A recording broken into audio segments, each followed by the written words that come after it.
Hello everyone, I am Dr. Neelam and today I am here with you to discuss a very important method of teaching which is lecture method, Vyakhyan Vidhi.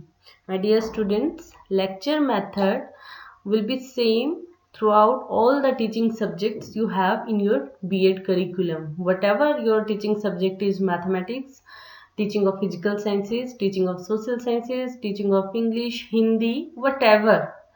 The lecture method will be same throughout all the teaching subjects. Dear students, let's have an overview of the lecture method. मैं कहना चाहूँगी जो lecture method है, it is the most economic, most convenient, most suitable and widely used method of teaching. Whatever is the subject, चाहे वो life science है, physical science है, maths है, सोशल साइंसेस है, हिंदी, कोई सा भी सब्जेक्ट है, कोई भी सब्जेक्ट लेक्चर मेथड से अछूता नहीं है। लेक्चर मेथड, व्याख्यान विधि एक ऐसी विधि है जो कि हर तरह के सब्जेक्ट में, चाहे वो बिहेवियरल साइंसेज के सब्जेक्ट हैं, चाहे साइंसेज के हैं, चाहे आर्ट्स के सब्जेक्ट हैं, हर सब्जेक्ट में लेक्चर मेथड फिट होता है। In this method, a teacher delivers his or her lesson in front of students in the form of speech or talk. ठीक है, स्पीच और टॉक कैसी है? कॉम्प्रिहेंसिव है। और वो क्या पढ़ाता है?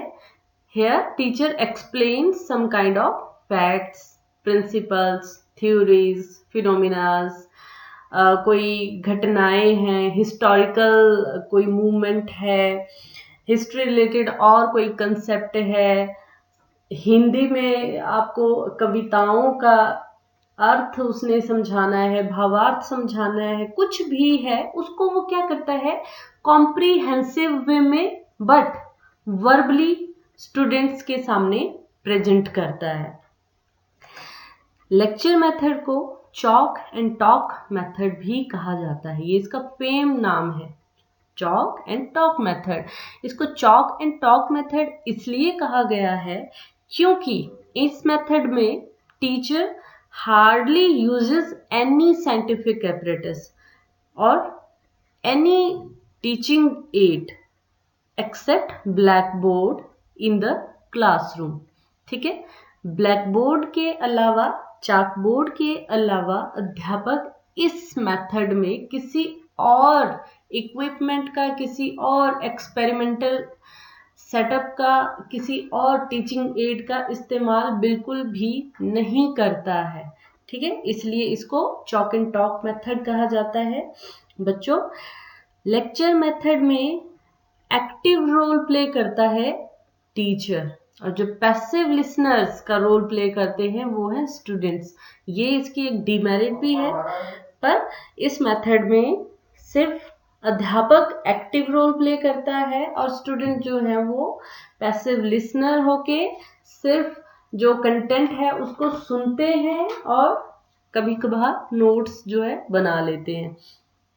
इस मेथड में लर्नर को नॉलेज अटेन करने के लिए भी मोटिवेट नहीं किया जाता है। अगर आप सुन के कुछ सीखना चाहते हो तो आप सीख सकते हो, अदरवाइज अगर आपके सिर के ऊपर से बातें जा रही हैं तो भी इस विधि में इस चीज के ऊपर फोकस नहीं किया जाता है कि बच्चे को समझ में आ रहा है कि नहीं आ रहा है। ठीक है, आप बात कर लेते हैं merits of lecture method. Lecture method के लाभ, सबसे पहले it is the most convenient method. सबसे ज़्यादा सुविधाजनक मेथड ये है क्योंकि इसमें अध्यापक को किसी जो भी उसका सब्जेक्ट है उससे रिलेटेड टॉपिक को प्रिपेयर करना होता है, प्लान करना होता है और उसको वर्बली क्लासरूम में बच्चों के सामने प्रेजेंट करना होता है। इसके अलावा उसको और किसी भी तरीके के तामझाम करने की आवश्यकता नहीं होती है। That is why this method is the most convenient method of teaching. Next importance जो है इसकी वो है इट इज मोस्ट इकोनॉमिक। मैंने आपको पहले भी कहा कि इसमें किसी भी तरह की टीचिंग एड की आवश्यकता नहीं होती है, किसी भी तरह के स्पेशल एपरेटस की आवश्यकता नहीं होती है, या किसी और चीज की एक्स्ट्रा जो कि आपकी टीचिंग को इफेक्टिव बना सकती है, ऐसी किसी भी चीज की का इस्तेमाल इस मेथड में नहीं किया जाता है। ये सबसे ज्यादा सस्ता मेथड है, सिर्फ आपको बोलना है क्लासरूम में जाके। अगली जो इसकी मेरिट है वो है this method it provides large set of information in short time period, मतलब अधिक ज्ञान कम समय में। यह मेथड क्या करता है, एक बहुत मतलब बड़ा कंसेप्ट आपके पास है। अगर आप कोई और मेथड लेंगे, प्रोजेक्ट मेथड लेंगे, एक्सपेरिमेंटल मेथड लेंगे, उसमें क्या होगा, एक छोटी सी थ्योरी है, उसी को प्रूव करने में आपको हो सकता है घंटों लग जाए। पर लेक्चर मेथड ऐसा है कि इसमें आप बहुत सारा ज्ञान एक कम समय में बच्चे को दे सकते हैं। Next is suitable for large number of audience. Audience की जगह मतलब आपको स्टूडेंट्स मेंशन करना चाहिए, ठीक है। हमारे जो क्लासरूम्स हैं, कई बार उसमें नंबर ऑफ स्टूडेंट जो है वो बहुत ज़्यादा होता है, कई बार 100 से भी ज़्यादा होते हैं। उस तरह के सेटअप में जो है lecture method it is the most suitable, है ना।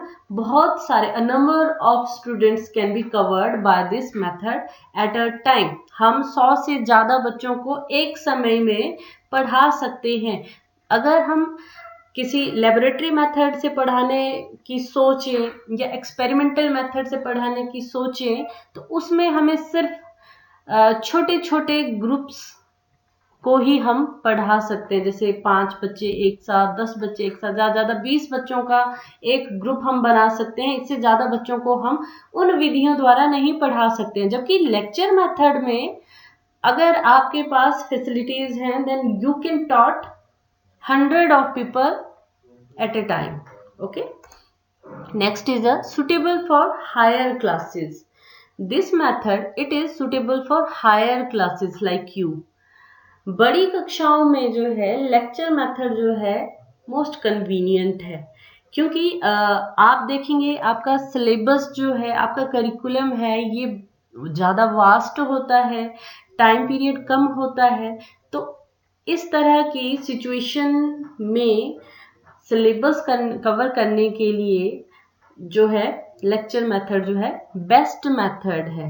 और बड़े बच्चों में जो है, जो जिनकी एब्स्ट्रैक्ट थिंकिंग डेवलप हो चुकी होती है, उनके लिए लेक्चर मेथड बहुत ही सूटेबल है। क्योंकि अगर हम किसी और विधि द्वारा पढ़ाएंगे तो बच्चा भी बोर फील करता है, ठीक है। Next is helps in covering the syllabus. जैसे मैंने आपको पिछले पॉइंट में भी कहा कि this method it helps in covering the large amount of syllabus in short time, ठीक है। आप जो है लेक्चर मेथड से सिलेबस को आसानी से कम समय में कवर कर सकते हो। Next is time saving. जब मैं एक्सपेरिमेंट्स की बात कर रही थी, जो कि हमारे बायोलॉजिकल साइंसेज में है या साइंसेज में जो सब्जेक्ट आते हैं, उसमें हम प्रोजेक्ट मेथड से बच्चे को पढ़ाना शुरू करते हैं या लेबोरेटरी मेथड से पढ़ाना शुरू करते हैं। उसमें एक थ्योरी को, एक कंसेप्ट को प्रूव करने में घंटों लग जाते हैं, बहुत ज़्यादा समय वो लेते हैं। जबकि लेक्चर मेथड से आप वही चीज़ जो है 5 मिनट में समझा सकते हो, ठीक है। तो लेक्चर मेथड क्या है, टाइम सेविंग मेथड है। Next is it is useful in special situations. अब स्पेशल सिचुएशंस क्या है, अगर आप लेबोरेटरी मेथड से भी बच्चे को पढ़ा रहे हैं, वहां पर भी आपको लेक्चर मेथड की आवश्यकता पड़ेगी। क्यों? क्योंकि जब आपने अपने कंटेंट को बच्चे के सामने इंट्रोड्यूस करना है तो आपको लेक्चर मेथड यूज करना पड़ेगा। जब आपने अपने टॉपिक को कंक्लूड करना है तब भी आपको लेक्चर मेथड की आवश्यकता पड़ेगी। फिर बीच में सपोज हमने कोई थ्योरी हमने उठाई हुई है, थ्योरी हम बच्चे को पढ़ा रहे हैं, तो उस थ्योरी का जो एक्सपोनेंट है, जो प्रोपाउंडर है, उसका हमने हिस्टोरिकल ओवरव्यू बच्चे के सामने प्रेजेंट करना है। तो हम वो लैब में किसी भी लेबोरेटरी मेथड से प्रेजेंट नहीं करेंगे। हम उसको किस मेथड से पढ़ाएंगे, बच्चे को किस मेथड से समझाएंगे, वो समझाएंगे हम लेक्चर मेथड से। नेक्स्ट मेरिट जो है इसकी वो है it reduces the burden of teacher, है ना। किसी और मेथड से जब हम पढ़ाते हैं तो कहीं ना कहीं टीचर के ऊपर जो है एक्स्ट्रा बर्डन हो जाता है, चीजें मैनेज करना, सेटअप प्रिपेयर करना, फिर उसका रिकॉर्डिंग करना, इवेल्युएशन करना, बहुत सारी चीजें हो जाती हैं। जबकि लेक्चर मेथड में ये सब चीजें जो ओवरबर्डन है टीचर के ऊपर ये कम हो जाता है। Now it provokes the habit of self study. जो लेक्चर मेथड है वो बच्चे की सेल्फ स्टडी की हैबिट को प्रोवोक करता है, क्योंकि इसमें लेक्चर मेथड में टीचर बता रहा है, चीजों को समझा रहा है, ठीक है। इसमें ये तो नहीं है कि वो बच्चे को कुछ लिख के दे रहा है या कुछ और वे में पढ़ा रहा है, सिर्फ वो बोल रहा है। तो घर जाके बच्चा क्या करेगा, जो पढ़ाया हुआ है उसको वो खुद जाके पढ़ेगा, अपनी लर्निंग को और ज्यादा स्ट्रॉन्ग करने के लिए। Now let's move toward the limitations of lecture method. इसकी व्याख्यान विधि की कमियां क्या क्या हैं। सबसे पहले it is not psychological because it is not concerned with the need and interest of learner। Lecture method में टीचर ने लेक्चर बना दिया है, आपको पसंद आए चाहे ना आए, आपको समझ आए चाहे ना आए, चाहे आपका मेंटल लेवल, आपकी लर्निंग कैपेसिटी उस लेक्चर मेथड के अकॉर्डिंग है या नहीं, डजेंट मैटर। लेक्चर मेथड में अगर अध्यापक बना के ले आया है तो वो प्रेजेंट करेगा। यहाँ पे जो लर्नर की लर्निंग है वो हुई कि नहीं हुई, इस चीज के ऊपर फोकस नहीं किया जाता, that's why it's unpsychological. Second point, it is teacher centred. Totally teacher centred ये मेथड है। हम बात करते हैं कि हमारे लर्निंग जो है, जो हमारे टीचिंग लर्निंग प्रोसेस है, it should be child centred, है ना। बच्चे की नीड्स को ध्यान में रखते हुए जो है कोई सा भी करिकुलम फ्रेम किया जाना चाहिए। बट ये जो लेक्चर मेथड है it is totally teacher centred. यहाँ पे सिर्फ टीचर जो है वो इम्पोर्टेंस रखता है, बाकी लर्नर नहीं। Here learner remain inactive in pure lecture method, okay, in pure lecture method learner remain inactive। उसको सिर्फ अध्यापक को ध्यान से सुनना होता है, वह अपनी सुविधा के हिसाब से, अपनी आवश्यकता के हिसाब से उसको नोट्स प्रिपेयर करने होते हैं, ठीक है। No gain of practical knowledge by the lecture method we can't assume gain of practical knowledge. सिर्फ बताकर जो है प्रैक्टिकल नॉलेज, सिर्फ शब्दों के द्वारा जो है बच्चे को प्रैक्टिकल नॉलेज नहीं प्रोवाइड करवाया जा सकता है। This method it is unsuitable for lower classes. Primary classes के लिए जो है lecture method it is most useless, क्योंकि छोटे बच्चे तो मतलब आप अभी कुछ कहेंगे वो 5 मिनट के बाद भूल जाते हैं, उनको समझ की बात तो दूर की है पर वो उनको रिसाइट भी नहीं कर पाते हैं, उस चीज को वो सिर्फ रिमेम्बर भी नहीं कर पाते हैं। तो प्राइमरी क्लासेस के लिए ये सूटेबल नहीं है। इससे जो है शॉर्ट टर्म लर्निंग होती है। क्लासरूम में अक्सर आपने देखा होगा जब आपको आपके टीचर पढ़ा रहे हैं आपको हर बात समझ में आएगी, हर बात आपको समझ आ जाती है, पर 1 या 2 दिन बाद अगर वही चीज आपका टीचर आपसे दोबारा पूछेगा तो आप भूल चुके होंगे, अगर आपने घर जाके नहीं पढ़ा होगा तो क्या है, लेक्चर मेथड से शॉर्ट टर्म लर्निंग होती है। Next, teacher becomes N orator rather than a teacher. यहाँ पे एक अध्यापक जो है एक वक्ता बन जाता है, ना कि एक अध्यापक, ठीक है। वो सिर्फ अपना भाषण देगा और बस लर्निंग के ऊपर उसका फोकस नहीं रहता है। Not suitable for sciences. At every time lecture method is not suitable for sciences, क्योंकि sciences these requires lots of experiments, lots of demonstrations। so lecture method के थ्रू जो है बायोलॉजिकल साइंसेस को, फिजिकल साइंसेस को या जितने भी science related subjects हैं उनको नहीं पढ़ाया जा सकता है। Does not cater the problem of individual differences. Lecture method मैंने आपको पहले भी कहा था, अध्यापक अगर बनाकर ले आया है सो इट डजेंट मैटर कि बच्चे का पोटेंशियल है, कि नीड है, इंटरेस्ट है, वो मोटिवेट हो रहे हैं लर्न करने के लिए कि नहीं, इन सब चीज़ों के ऊपर फोकस नहीं होता है। और इंडिविजुअल डिफरेंसेस का जो कंसेप्ट है इसको टोटली इग्नोर करता है हमारा lecture method. Next is it causes boredom. आजकल के दिनों में आप ये चीज़ सबसे ज़्यादा जो है फेस कर रहे होंगे, क्योंकि आपको टीचर्स लेक्चर प्रोवाइड कर रहे हैं, आपके स्टडी मटेरियल से रिलेटेड लेक्चर प्रोवाइड कर रहे हैं, जिसमें आपको जो है बीइंग अ पैसिव लिसनर उनको समझना है, उनको सुनना है। तो आप जो है ऑलमोस्ट बोर हो चुके हैं। सो इसको ज़्यादा मुझे एक्सप्लेन करने की आवश्यकता नहीं है, बिकॉज आजकल आप इस चीज़ को फेस कर रहे हैं। You can write better than me. So now let's discuss about some suggestions कि जो हमारा लेक्चर मेथड है इसको और अधिक इंटरेस्टिंग और अधिक अच्छा कैसे बनाया जा सकता है। तो सबसे पहली सजेशन क्या है, the lesson, the content, the material which the teacher is going to be deliver in the classroom should be well planned। ठीक है।